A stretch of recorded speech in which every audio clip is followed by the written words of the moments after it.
राजा ने सबसे सुंदर रानी चुनने के लिए खास शरीर नापने वाला ढांचा बनवाया, जिसे बिना ऊपर लगे घंटे को छुए पार करना जरूरी था। अभी अभी 18 साल की हुई तीनों राजकुमारियां अपने खान पान में बेहद अनुशासित थीं, इसलिए वे सभी बिना किसी परेशानी के इस परीक्षा में सफल हो गईं।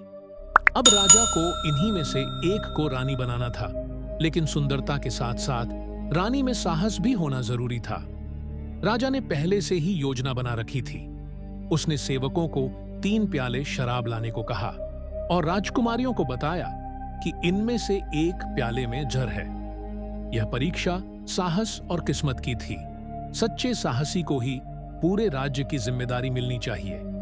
इतना कहने के बाद राजा ने 3 कैदियों को एक एक प्याले पिलवा दिए। जैसा कि उम्मीद थी, एक कैदी जहर पीकर तुरंत गिर पड़ा। यह देख राजकुमारियां घबरा गईं, लेकिन राहत की बात यह थी कि राजा निर्दोषों को नुकसान नहीं पहुंचाता था। इसके बाद राजकुमारियों की आंखों पर पट्टी बांध दी गई और फिर से 3 प्याले लाए गए। अब राजकुमारियों को इनमें से एक चुनकर पीना था।